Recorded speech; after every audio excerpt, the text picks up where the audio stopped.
사장의 먹살 경제.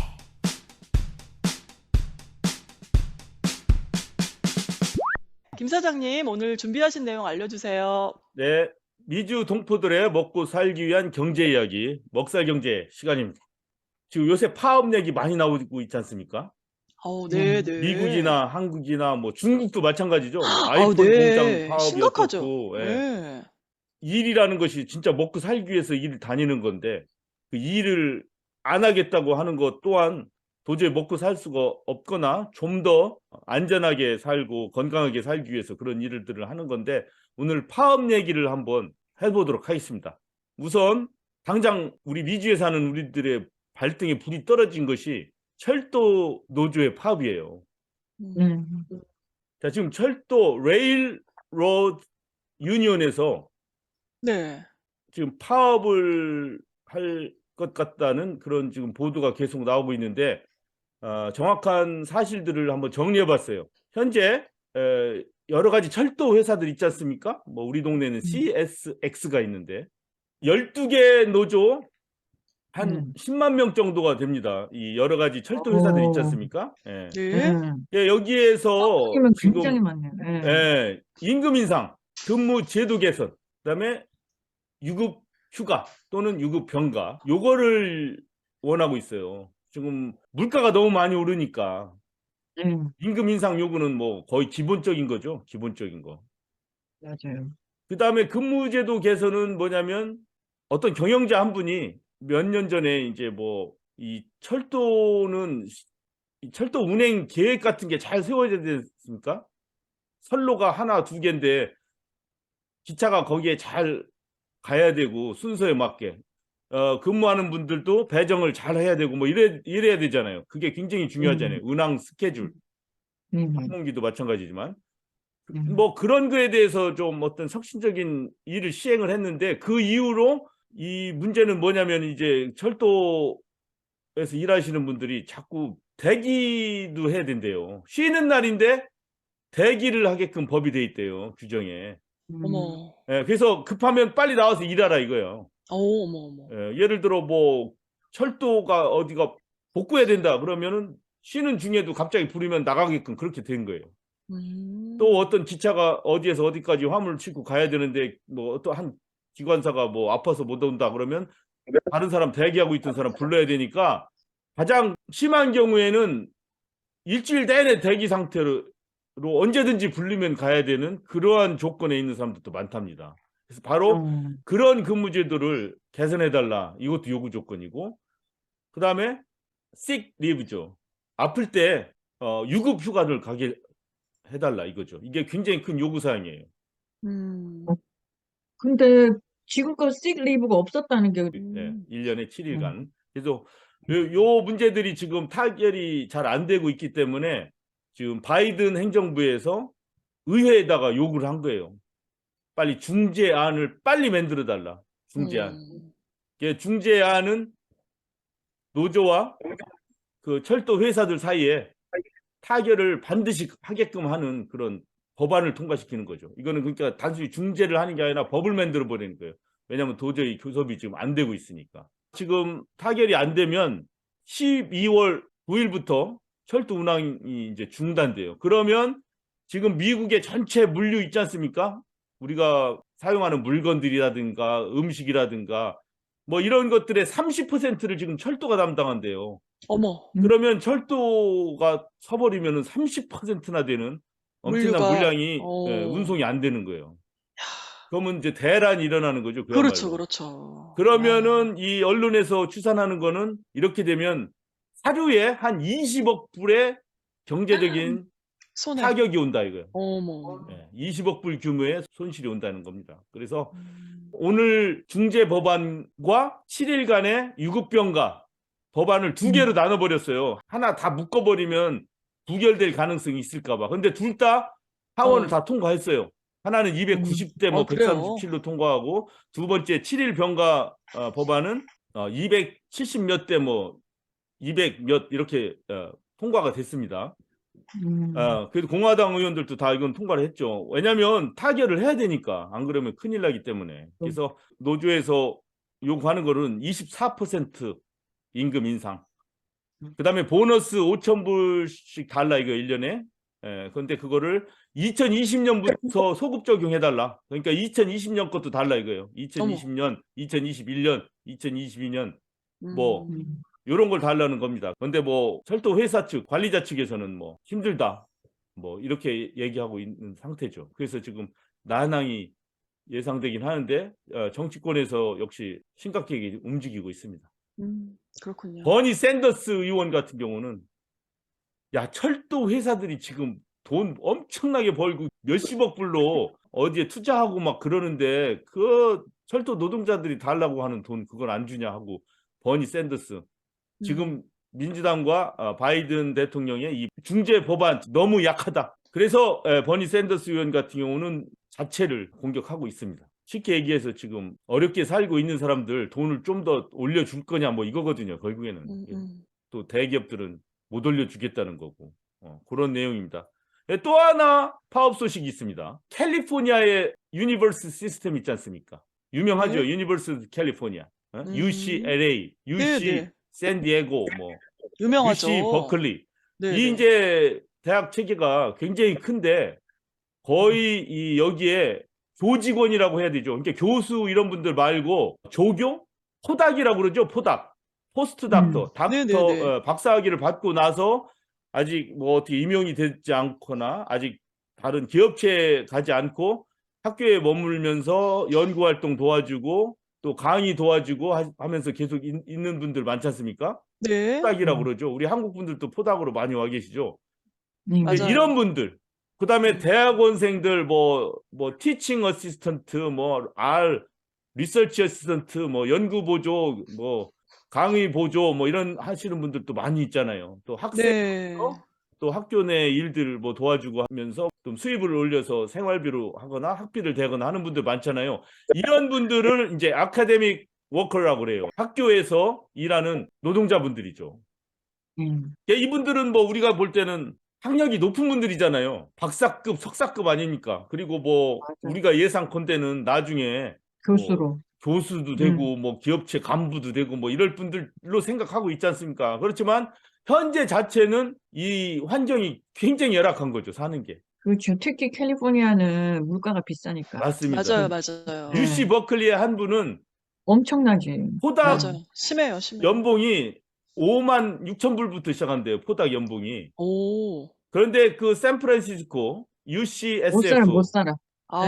한 달 물가가. 렌트비가 조그만 집 하나에 한 달 렌트비가 3천 불이래요. 아우. 맞아요. 그러면 힘들어요, 렌트비 힘들어요. 내면 3만 6천 불이고 나머지 2만 불로 1년을 먹고 어떻게 살아야 살아요? 되는 거라. 아유. 그러니까 근데 또 너무- 물가가 또 막 그렇게 올랐으니. 예. 2만 불로 인플레이션까지. 물가 안 올랐어도 2만 불로는 살기가 힘들죠. 맞아요. 부부가 애까지 그러니까- 있거나 이러면은.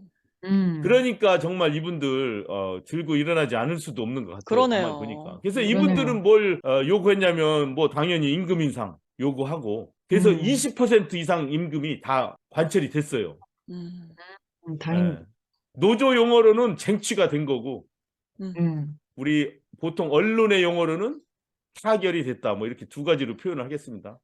뭐 쟁취됐다 그 말이 더 멋있어 들리죠? 네. 쟁취를 하셨어요. 이분들이. 결국에는. 네. 그래서 12,000명의 이 아카데믹 워커스 유니언 멤버들이 혜택을 이제 보게 됐어요. 근데 이분들의 특성은 또 좋은 게 있어요. 이분들도 그냥 임금만 올려달라는 게 아니라 역시 유급 휴가 요구해서 그 관철이 됐고 그 다음에 환경 문제에도 이분들은 요구를 많이 했어요. 환경 문제. 어떡해요? 자동차 같은 걸 가능하면 저희들이 안 탈 테니까 이바이크라고 있죠. 전기 자전거죠. 네네네. 그러니까 전기 자전거면은 출퇴근이 가능하잖아요, 거의. 맞아요. 왜냐면 그냥 자전거는 힘들어서 그냥 운동용으로만 타지 진짜 출퇴근용으로는 힘들죠. 힘들어요. 그런데 힘들지. 만약에 이 전기 자전거를 타게 되면은 자동차나 뭐 버스 같은 걸 덜 타게 되겠죠, 아무래도. 그래서 환경에 이거에 대한 도움되죠. 이거를 살 때 우리 아카데믹 워커스 교직원들한테는 할인을 달라. 그래서 이걸 관철을 했어요. 그 다음에 이분들이 대중교통 이용할 때, 그 시내버스라든가 기차라든가 전철 뭐 이런 거 이용할 때 무료 이용권, 무료 승차권 달라. 왜냐하면 음. 이거라도 공짜로 타야 거기에서 생활비를 좀 절약할 수 있다는 거 아닙니까? 맞아요. 그래서 이러한 맞아요. 것들이 잘 타결이 됐습니다. 캘리포니아에서는. 다행이네요. 아주 다행이고 좋은 소식이죠. 그리고 당연하죠. 이렇게 받아도 사실은 뭐 그렇게 생활이 엄청나게 좋아지거나 그런 건 아닌 것 같아요. 어차피 힘든 생활을 할 것 같아요. 계속. 아유, 그러게 캘리포니아 특히 그래요. 예. 힘들어요, 진짜. 예. 그런데 또 한국에서 들려오는 소식은 그렇게 또 음. 즐겁지가 않아요. 화물연대 노동조합 웹사이트입니다. 화물연대 본부 안전운임제. 이게 안전운임제를 요구하면서 화물연대가 이제 이거 타결이 안 되면 파업하겠다 해서 오늘부터 파업에 벌써 들어갔습니다. 이게 안전운임제라는 게 트럭 같은 거 운전하시는 분들 힘들잖아요. 이게 결국에는 조금 어느 정도 임금을 좀 달라는 거거든요. 운임제도. 물론 뭐 구체적인 내용은 이 기사분들이 안전하게 운영할 수 있도록 뭐 잘 쉴 수 있게 해라. 쉬는 동안에 어느 정도 급여도 좀 보장해 줘라. 이래야 이제 사고가 안 나고 안전하게 갈 거 아닙니까? 뭐 그런 건데 다 따지고 보면은 결국에는 조금 처우 개선이에요. 처우 개선 및 임금 인상. 근데 미국의 철도나 마찬가지로 한국의 화물 하면은 뭐 이것도 경제에 미치는 영향이 막대할 거 아닙니까? 한국같이 수출이 많은 나라가. 그렇죠? 수출 수입이 엄청나게 많은데 화물 운송으로 거의 다 의존하지 않습니까? 한국은. 뭐 한국 내 뭐 배가 있습니까? 뭐가 있습니까? 그러면 여기도 이제 당장 오늘 보도에 나오는 거 보면은 이제 특히 레미콘 같은 경우 그 시멘트를 붙지 않게 빨리 갔다가 건설 현장에 공급을 해야 되는데 이런 것이 안 되면 이제 건설이 중단되고 그러면 건설하는데 노동자들이 또 손을 놓게 되고 막 이렇게 연쇄적으로 많은 문제들이 일어나기 때문에 여러 가지 노력을 하고 있는데 혹시 미나님께서는 한국 정부가 이에 대해서 지금 대처하고 있는 얘기 좀 들으셨어요? 그 윤석열 정부가 굉장히 반노동적인 그런 정책들을 지금 요즘 펼치고 있잖아요. 네. 그래서 미국 같은 경우 바이든 정부 같은 경우는 노력을 하잖아요. 그 유니언하고 같이 타결을 보려고 이렇게 상원에도 그렇고 이렇게 많이 노력을 하는 모습을 보이는데 제가 보기로는 윤석열 정부는 그냥 야, 니네 안 하면은 바로 감방으로 집어넣을 거야. 그 명령을 내린 거예요. 그래서 그 화물 노동자 분들은 보니까 굉장히 그 열악한 환경이에요.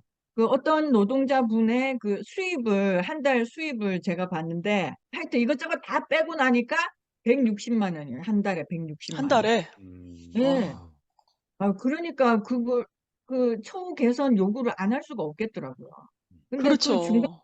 중재를 역할을 해야 되는 정부가 그냥 니네 이거 사업 안 끝내면 그냥 잡아 넣겠어. 그런 식으로 아유, 그게 엄포만 뭐야. 이게 이거는 지금 그 업무 개시 명령 이런 걸 내렸어요. 그리고 예. 원희룡 국토부 장관이 나와서 하는 얘기를 제가 봤는데 물론 뭐 정부니까 경제가 제대로 돌아가기 위해서는 어느 한 부분만의 요구를 듣고 뭐 그럴 수는 없고 모든 부분이 다 제대로 돌아가게끔 하는 그런 처지에 있는 거는 이해는 가지만 계속 반복하는 게 어느 앵커가 협상은 잘 되냐 이러니까 왜 협상이라는 용어를 쓰냐고 뭐라고 하더라고요. 음. 정부가 근데 이 하는 정부는 협상 같은 게 아니다 이거. 정부는 그냥 그냥 법을 일방적이지 세우고 뭐. 명령을 하는 거고 노동자들은 따라야 되는 거지 왜 협상이라는 말을 쓰냐. 협상이나 음. 주장이라는 말을 쓰지 말래요. 정부가 하는 어울리지가 않는 주장, 말이에요. 노동자가 하는 주장 우리는 이렇게 생각하지 않습니까? 근데 정부가 하는 거는 주장이라는 표현을 하지 말라 이거예요. 정부가 하는 거는 그냥 법이다 이거예요. 명령이고. 그런 아, 식의 자세가 돼 있어요. 그러니까 아까 바이든 정부나 민주당 이거하고는 너무 다르죠? 차원이 다르죠. 아까 미나님이 지적하셨듯이. 그리고 무슨 협상, 결렬 이런 것도 없다 이거예요. 여기에는 한국 정부는 그냥 한국 정부가 그렇게 명령을 하면 차주는 그거 따르고 노동자들은 법을 어기는 거라 법적 조치한다. 딱 이 얘기밖에 안 하더라고요. 근데 이 사회적인 약자인데 노동자들이 이 사회적인 약자가 유일하게 쓸 수 있는 게 이제 바로 노동쟁의권 아닙니까? 파업도 할 수 있고 하는 건데 왜 그냥은 월급 좀 올려줘요 하면 누가 올려줘요? 아무도 안 올려주지. 그러니까 조합을 만들어서 정 안 될 때는 파업이라는 수단을 써서 어느 정도 처우 개선할 수밖에 없는 현실이기 때문에 그런 걸 하는 건데 이런 모든 것들을 다 무시하고 그냥 법적인 밀어붙이기식으로 하더라고요. 그래서 야, 노력이 참 많이 부족하구나. 물론 여러 가지 이유는 있어요. 안전 운임제도 이것도 한시적으로 했대요. 2022년 12월 말에 딱 끝나는 걸로 임시로 운영을 한대요. 그래서 이거를 늘려달라는 거예요. 영구적으로 해달라는 건데 그거는 여러 가지 이유가 있어요. 야, 3년 정도 더 해보다가 이게 실제 안전에 도움이 되면 더 하고 말자 막 자꾸 이제 타이피를 미루는 거죠. 미국의 철도 회사들도 마찬가지입니다. 뭐 할 때 야, 이번에 끝까지 하지 말고 이걸 시범적으로 하다가 나중에 되자 뭐 여러 가지 얘기들이 있는데 이걸 다 거두절미하면 노동자들은 좀 더 달라는 거고 사용자 측은 더는 못 주겠다는 거고 정부는 미국 정부는 그 둘을 중재시키려고 하고 지금 한국 윤석열 정부나 국토부 장관은 기업가 편 그냥 100% 드는 거고 딱 이렇게 돼버렸어요.